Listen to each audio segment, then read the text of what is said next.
Ladies and gentlemen, from your left, Captain Rob Kesterson and the F-16 Fighting Falcon.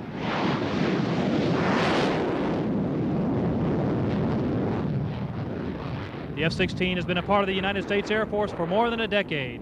First joining the operational inventory in 1979, it's been on the job around the world, assigned to Air Combat Command and other Air Force units in Europe, the Pacific, our Air Guard and Reserve forces, as well as the air forces of many allied nations.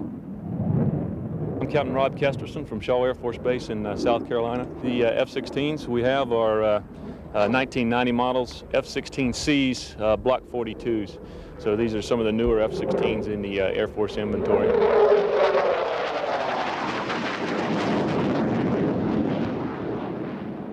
We, unknown to a lot of folks, dropped more bombs than any other airplane in the Gulf War, the F-16s as a whole. In our wing, we had 3 squadrons, basically 75 airplanes, and we dropped over 6.5 million pounds of bombs. The first 2 weeks, mainly in and around the Baghdad area on strategic type targets, and then the last month on the Republican Guard. 24 hours a day, we sort of went down and visited those guys. As he passes Show Center, he will be traveling over 600 miles per hour. If we're going to take the airplane to war, the typical configuration would be 2 370-gallon fuel tanks on either wing, 2 AIM-9 air-to-air missiles on the wing tips, and then whatever ordnance we were carrying, and the F-16 is capable of carrying all conventional ordnance with the exception of laser-guided munitions. We don't have a laser-guided capability, which is one big reason you didn't see a lot of F-16 video in the Gulf War. In a dogfight, the ability to turn tight is crucial. Watch now as Captain Kesterson shows you just how exceptional the 9G F-16 is in a high G turn. At Show Center, he will bank sharply into a tight turn capable of pressing the pilot into his seat with a force of 9 times his normal body weight. In the full 360-degree turn, the F-16 has a turn radius of less than 1,400 feet.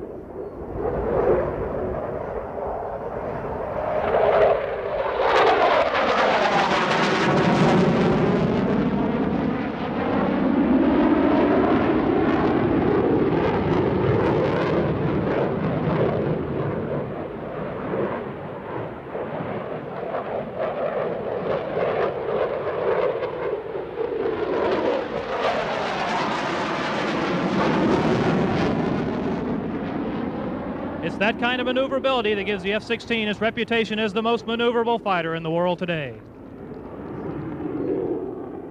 On a go-to-war walk-around, one thing that we'd be checking around here is the chaff is loaded on this side, and I'll show you on the other side where we have a position for flares. And basically those are expendables to go against enemy threats, to jam the radars or the heat sources coming off of our airplane for the infrared missiles.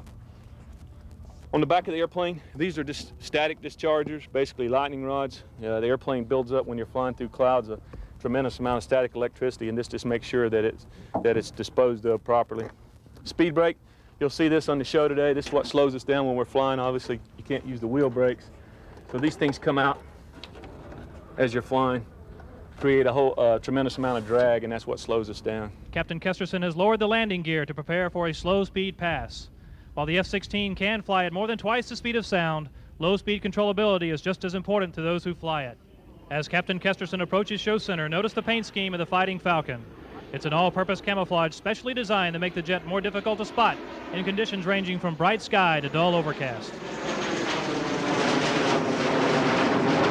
Business end of the motor. All I'm checking here is just a general condition, making sure we don't have any holes burned through the protective layer of skin around the inside.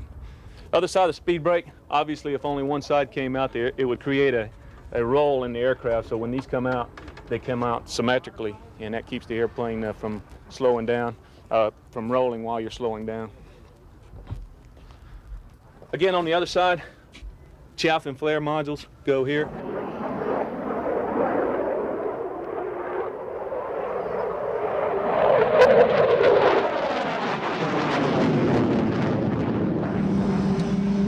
Videotape recorder, we were talking about that earlier. That's where ours is, and it'll basically sustain as many Gs as we can, up to 9 Gs for a sustained period of time.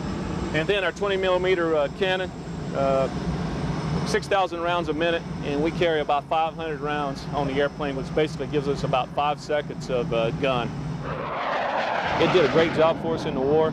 A few were shot down, but not many, and a lot of that had to do with the small size of the airplane. We were flying high altitude tactics, and the guys just couldn't see us from the ground. They didn't have any radars to see us with. They couldn't see us with their eyes, and so before they saw us or heard us, the bombs were already hitting the ground, and we were on our way back home. When you get back, you step on the ground off the ladder, and you just sort of go over and pat her on the missile rail and go, thanks, you know. And that was, and you know, almost did that every sortie.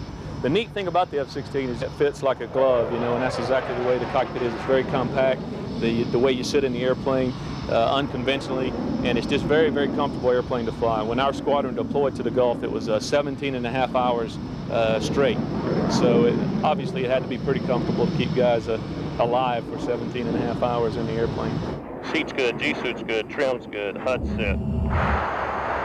Cat 1, drift cutout set, altimeter set, HSI set. When I roll out on the runway, you sort of get a little butterflies in your stomach, and your heart starts pumping a little bit, and you get a little shot of adrenaline. You get excited, and that's what makes it sort of fun, you know. I think that's why guys like flying fighters. Brake release, now. Okay, full burner. Okay, looking for 80 knots, got it. Looking for 150. Got it. Leveling off.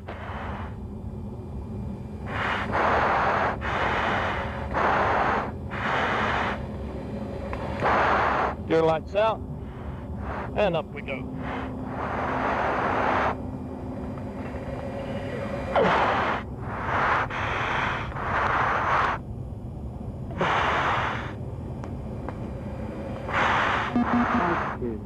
Altitude.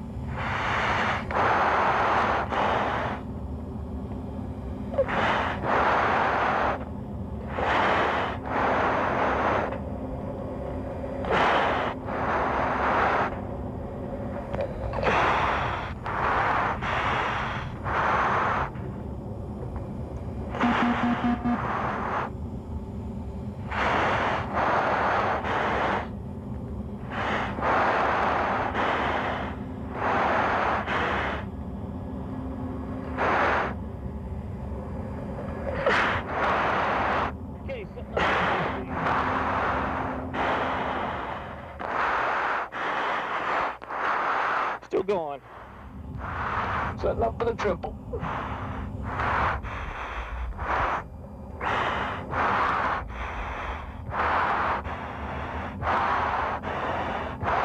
Okay, looking for the 3,000 foot line. 425 knots. There it is. Looking for 500 feet. There's 500. There's the airspeed. Set the power, and up, unload.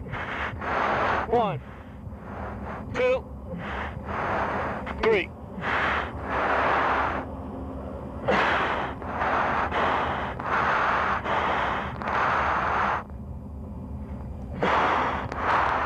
Go for the high G.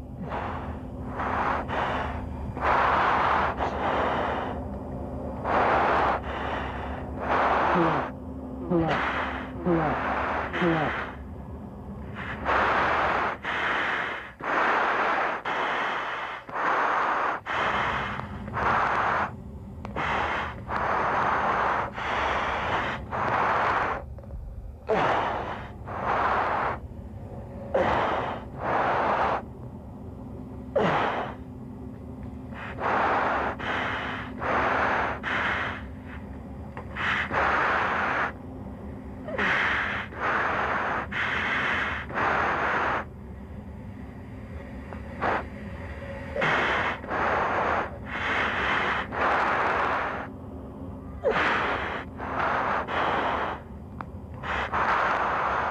In the last maneuver, let's do it!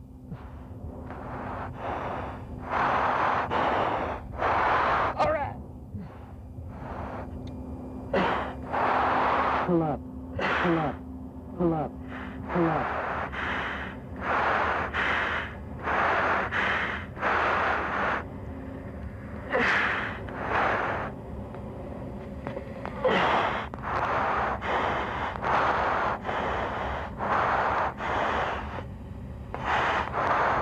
Bingo. Bingo.